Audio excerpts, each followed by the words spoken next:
fácil desviarse. Bien, ya casi todo el mundo lo sabe, este 27 de octubre no solo se elige el nuevo Parlamento, también hay dos plebiscitos en juego. El que ha acaparado la mayor atención por la relevancia de los cambios que implicaría es el que propuso el PIT-CNT para reformar la seguridad social. A grandes rasgos, y más allá de que no son las únicas alteraciones que el sistema está promoviendo o que se están promoviendo para hacer cambios, tiene tres grandes modificaciones que forman parte de la plataforma reivindicativa de quienes lo están militando. Estos son volver a los 60 años como edad mínima de retiro, equiparar jubilaciones y pensiones mínimas con el salario mínimo nacional y eliminar el ahorro individual con fines jubilatorios y por lo tanto las AFAPs. Esta semana vamos a estar haciendo una última ronda de escucha de voces a favor y en contra de la iniciativa. Hoy vamos a conversar con alguien que conoce las AFAPs desde el principio porque fue gerente general de República AFAP desde sus inicios a mediados de los 90 hasta hace un par de años cuando pasó a retiro. Nos referimos al ingeniero Carlos Matisic, a quien ya lo recibimos en Fácil Desviarse. Bienvenido. ¿Cómo andás? ¿Qué tal? Muchas gracias por la invitación. Bueno, muchas gracias por venir, Carlos. A ver, mencioné los tres puntos que tiene la papeleta, o con los tres derechos que se intentan proteger por parte de quienes lo promueven. Tres eslóganes, se puede decir, de la vereda de enfrente. Empecemos por el último. ¿Qué implica eliminar el ahorro individual? La eliminación del ahorro individual conlleva a algunas afectaciones negativas de aspectos macroeconómicos que terminan derivando después de algunos directos, otros indirectos, que terminan afectando el bienestar de las personas, el bienestar de los uruguayos, terminan traduciéndose en pobreza. Yo creo que acá ha habido un esfuerzo legítimo para tratar de simplificarle la comprensión a las personas de lo que sucede con esto, pero se han apelado a metáforas que yo no sé si simplifican o complican, porque en definitiva si el tema es complicado y le pones una metáfora que no todo el mundo la va a decodificar igual, tal vez más allá en lugar de estar ayudando a entender, capaz que está complejizando. Y yo creo que a pesar de ser complejo, hay que ir diciendo cuáles son las cosas que suceden, porque por otra parte tiene una lógica, una secuencia lógica de por qué suceden esas cosas en la macroeconomía cuando se elimina el ahorro individual, y creo que es bueno conocerlas. Lo primero que sucede cuando se elimina el ahorro individual en un país como Uruguay, con la dinámica demográfica de Uruguay, es que aparece un déficit fiscal muy importante. Porque justamente los déficits, los regímenes de reparto puro para dinámicas demográficas como la de Uruguay, bueno, son deficitarios. Pero cuando aparece un déficit grande, cada punto de los que menciono, si quieren los desarrollamos después. Por ahora déjenme desarrollar porque si no es infinito el proceso. Cuando aparece un déficit grande, lo otro que aparece inmediatamente es la imposibilidad de cualquier gobierno de tener la misma capacidad de financiar políticas sociales que la que tendría sin ese déficit. Es obvio. Y acá hablamos de vivienda, salud, educación, pero particularmente primera infancia. No es casualidad que la primera infancia se cuele siempre que hablamos de esto, hay una razón para ello. Pero en todo caso, este es el segundo inconveniente. El tercer inconveniente es que el ahorro individual a través de 28 años ha ayudado a mitigar vulnerabilidades macroeconómicas del país muy claras, y ese beneficio lo perderíamos.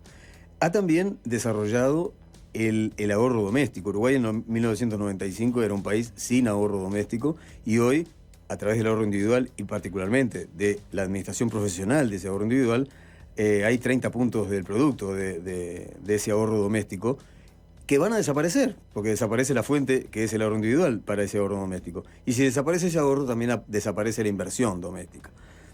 El que desaparezca la inversión tiene otros inconvenientes que lo vemos enseguida, pero otro inconveniente de ese déficit tan grande es que se va a perder el grado inversor. Uruguay va a tener una calificación de riesgo, como se le llama, más baja, peor que la que tiene hoy.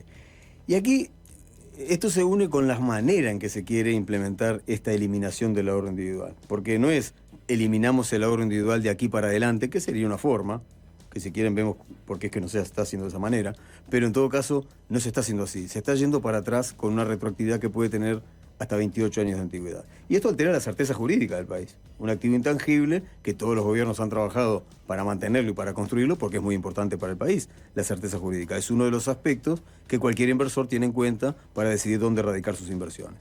Y simultáneamente con la forma en que se está implementando la eliminación del ahorro individual, aparece la confiscación de ahorros, y esto, cuando Uruguay hace esto, se convierte en uno de los países donde no se respeta tanto la propiedad privada.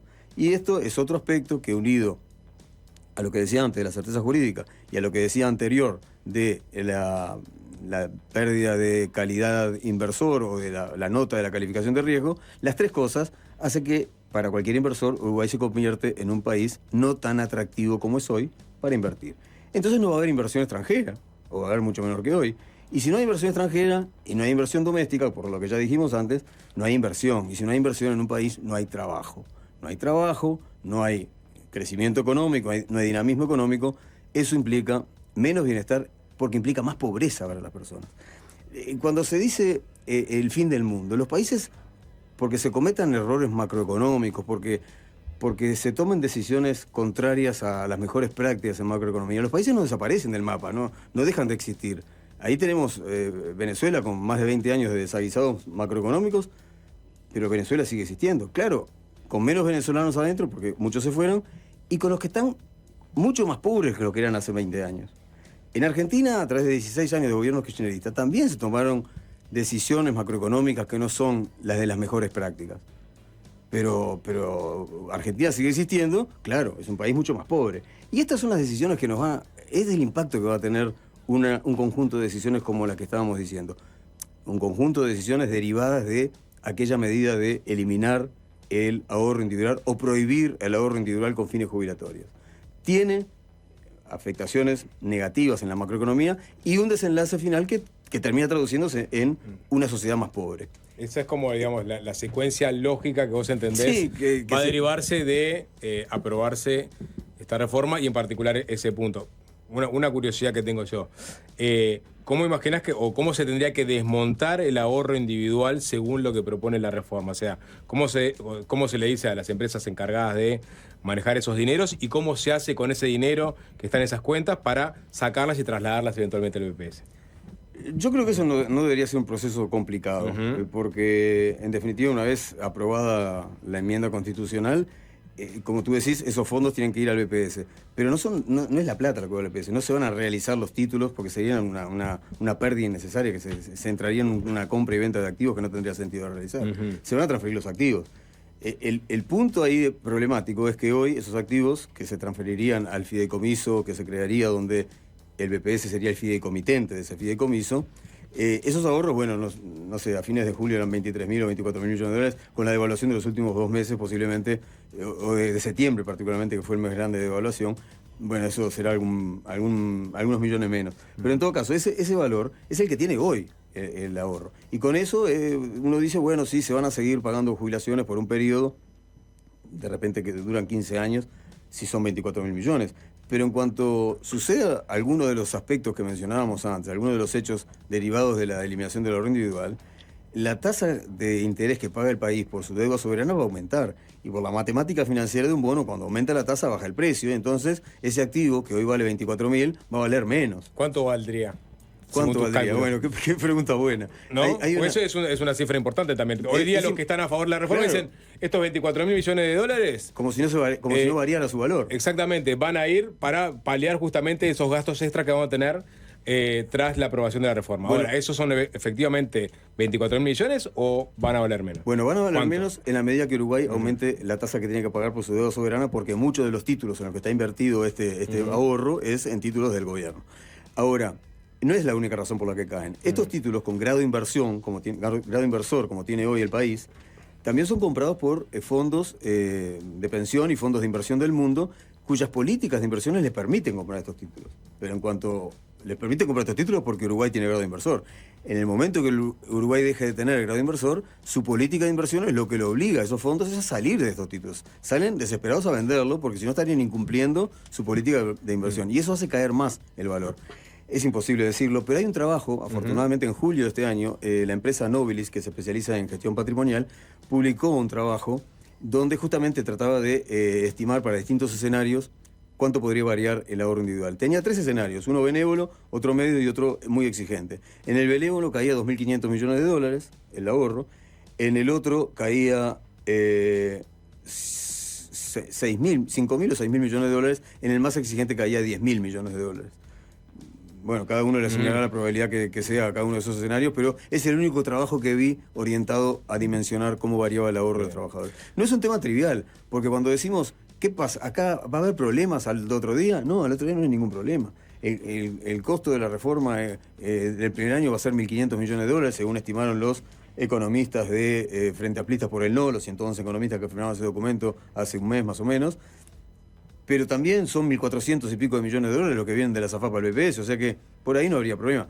El problema aparece porque, como decíamos, un régimen de reparto puro, que aparte no es un régimen nuevo, que empieza desde cero y empieza a tornarse financieramente insostenible con el tiempo, es un régimen viejo y muy conocido por todos, es el régimen de transición de 1995, o sea que ya tiene 29 años de viejo ese régimen, y ya era inviable en 1995, con la dinámica demográfica de aquel momento. O sea, ese régimen hoy va a ser insostenible, va a tener un déficit aproximadamente de 200 millones de dólares por año todos los años. O sea, 200 el primero, 400 el segundo, 600 el tercero, y así en el año 15 se gastaron los 24.000 millones.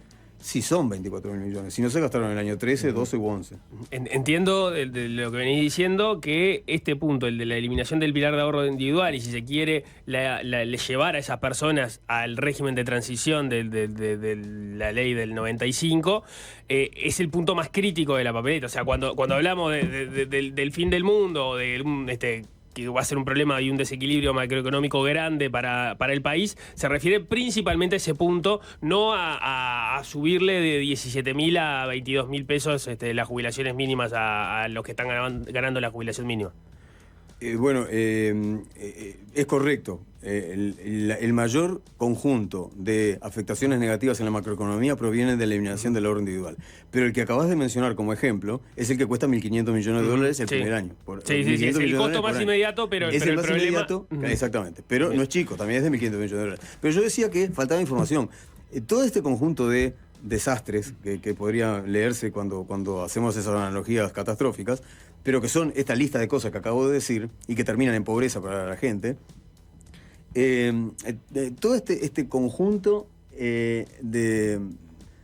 de aspectos están vinculados con el primer eslogan que tú mencionabas, que es eliminamos la SAFAP. El eslogan dice eliminamos la SAFAP, pero la papeleta dice eliminamos el ahorro individual, y son cosas francamente diferentes. Podríamos hacernos la pregunta, ¿cuáles de todos estos inconvenientes muy negativos que identificamos cuando eliminamos el ahorro individual aparece cuando eliminamos la SAFAP? Y la respuesta es ninguno. Ninguno de estos son problemas cuando eliminamos. Si se mantuviera el ahorro individual y elimináramos la SAFAP, aparecerían otros problemas que en todo caso algún día los discutiremos.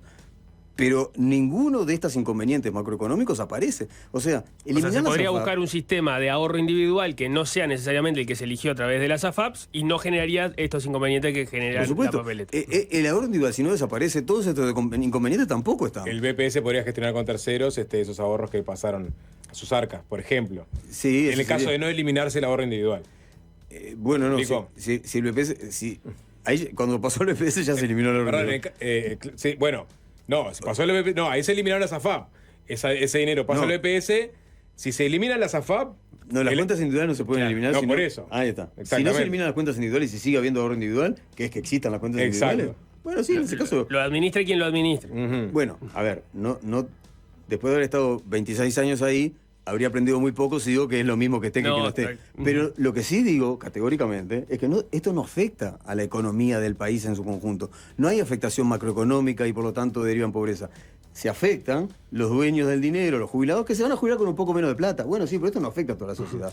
Ahora, vos conocés bien esa historia porque como estás desde el inicio en República FAP, has enfrentado todos los argumentos que se han generado en contra de las AFAP, que me parece que tiene que ver con que este tema se incluya en la papeleta. Si no, se iría simplemente a aumentar las jubilaciones mínimas o mantener la edad de retiro en 60 años, si no se iría por esto también. Y ahí hay una serie de argumentos que vos has respondido varias veces, pero que me parece que están arriba de la mesa ahora.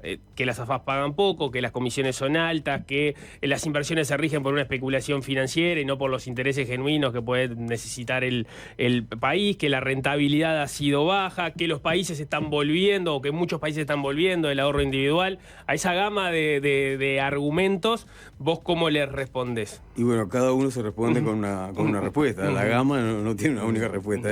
Va a ser un poco largo, pero en todo caso... Vamos por partes, que pagan poco. Que pagan poco. ¿Cuánto es lo razonable que deben pagar?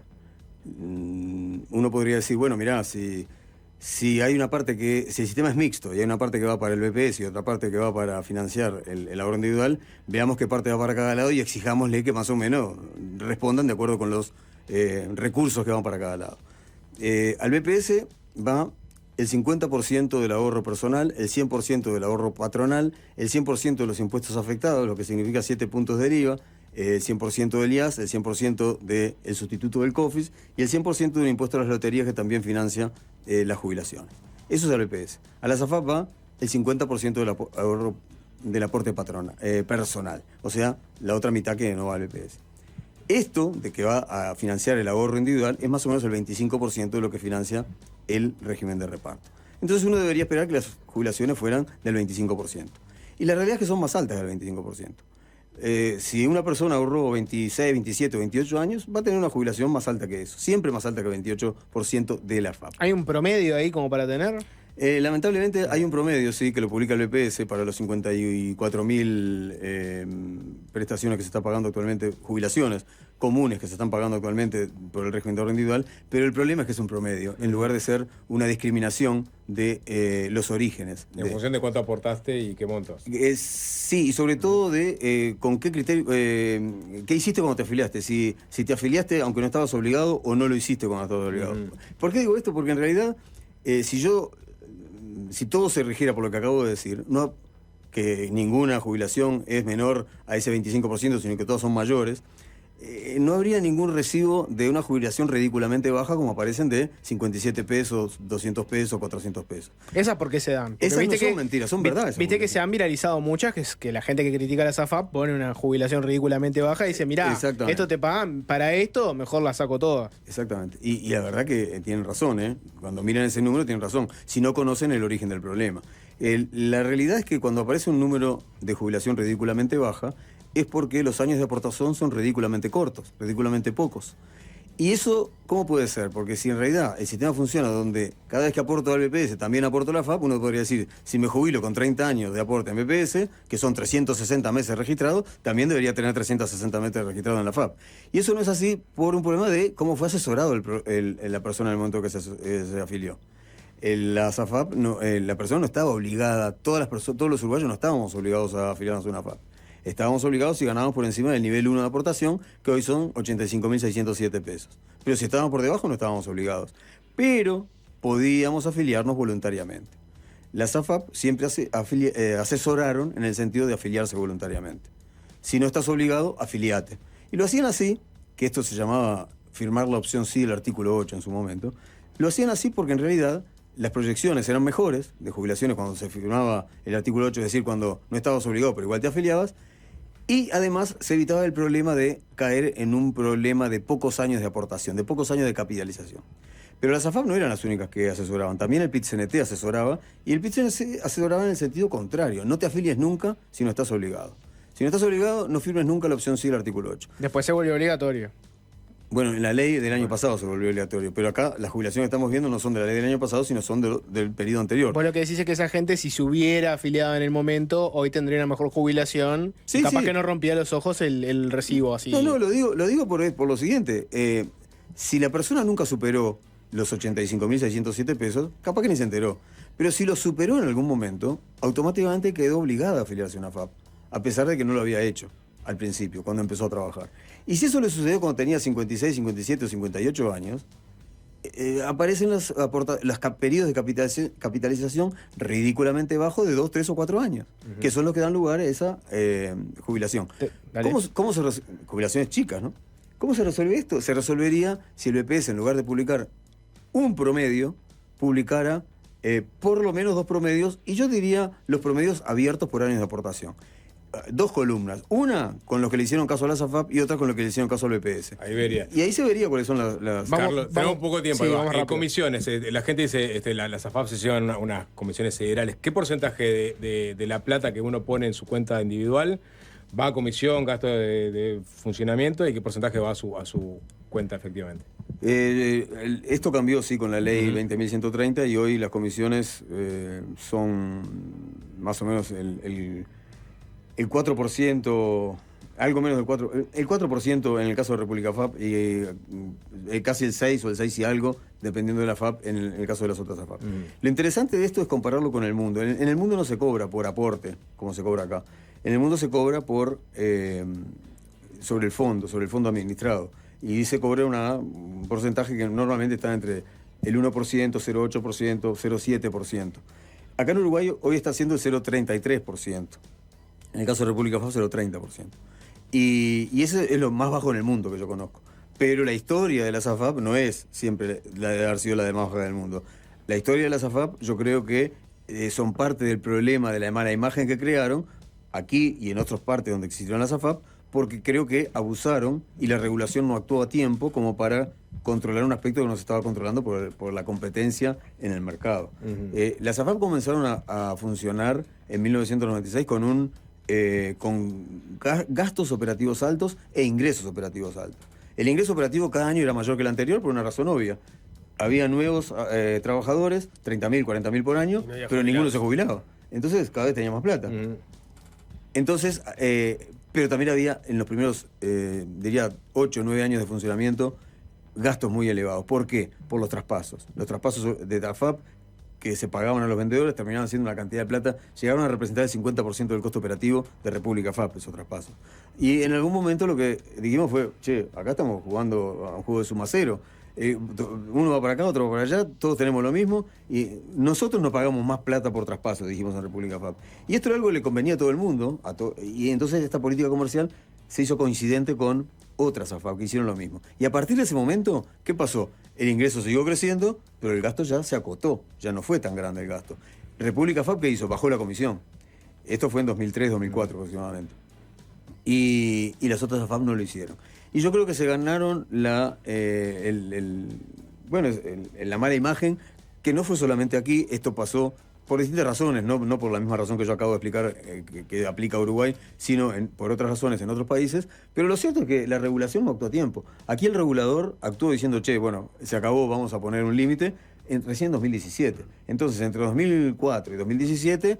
República FAP bajó la comisión, pero las otras no bajaron la comisión. Una más de las que planteó Nico, para ir rápido, ¿no? ¿Qué pasa con el argumento que dan los que proponen el sí, que dicen, este sistema que tenemos hoy, de la forma que fue diseñado para SAFAP, en realidad en el resto del mundo, las veces que se implementó, ahora está en retirada. Cada vez son menos los países que están con este sistema. Bueno, eso es una afirmación falsa. Lamentablemente tengo que ser muy claro en este sentido, porque si no soy claro, voy a seguir dando, en lugar de una explicación que ayude a entender a la gente, algo distinto. Lo que sucede es que hay países que revirtieron su sistema en la crisis de 2008 y lo revirtieron porque habían pasado a un sistema de ahorro puro, no tenían nada de reparto o tenían una pequeña parte de reparto. Y lo que pasa en un país cuando aparece un sistema de ahorro es que el país deja de recaudar. Lo que recaudaba el Estado para pagar el régimen de reparto deja de recaudarse porque va a las cuentas individuales. Entonces, hasta un año tenían de repente, como nosotros aquí, 5 puntos del producto de recaudación. Y de un año para el siguiente, 0. Pero se la bancaban. Hasta que vino la crisis de 2008, tenían déficits fiscales brutales y entonces dijeron, no, mirá, vamos a revertir esto. Pero no por una razón previsional, no por una razón de seguridad social. Estos regímenes empezaron a estar vigentes, Polonia, Hungría, Kazajstán, Bulgaria, en 1997, 98, 99, y en 2008 desaparecieron. Ninguna decisión previsional se toma o se revierte en 10 años. La decisión fue fiscal, no fue previsional. Ahora, más interesante que eso es ver cuáles son los países que hoy tienen ahorro individual. Y los países que tienen dinámica demográfica parecida a la de Uruguay, todos son los países desarrollados normalmente que tienen esta dinámica demográfica desde años antes que Uruguay, o sea, con una antigüedad mayor de la que la tiene Uruguay. Pero todos esos países tienen alguna forma de ahorro individual. Algunos son obligatorios, otros son voluntarios voluntarios sin más, otros son de afiliación automática con la posibilidad de revertirlo si la persona dice no quiero estar en el régimen de ahorro. O sea, por defecto estás, pero si decís que me quiero bajar, te bajas. Exactamente, por defecto estás. Pero los 38 países de la OCDE tienen esquemas de ahorro individual. Y la OIT, por supuesto, lo dijo aquí en el Parlamento, cuando compareció el 22 de diciembre de 2022, para opinar sobre el sistema que se estaba votando en el Parlamento o analizando en el Parlamento en ese momento, que terminó votándose en mayo de 2023. Y bueno, y fue absolutamente claro en cuanto a que sus resoluciones eran compatibles con un sistema mixto o un sistema multipilar, como se le llama también, donde uno de los componentes es el ahorro individual. Carlos, nos queda una más. Sí, una más. Una- Cortita, bien corta. ¿No? Dice, ¿no, Alvin? Pues se viene la cadena por allanamientos nocturnos, por eso. Sí. Bien. Carlos, No nos queda Bueno, muy te bien. agradecemos. Fue corto el tiempo, pero bueno, se usó para hablar un poco de lo Sí. que se viene. Bueno, Mañana seguramente tengamos la otra cara. Muchísimas gracias por estos minutos. Era Carlos Matisic, ex gerente general de República AFAP. Bueno, por favor, las órdenes. Gracias a ustedes. Fácil desviarse.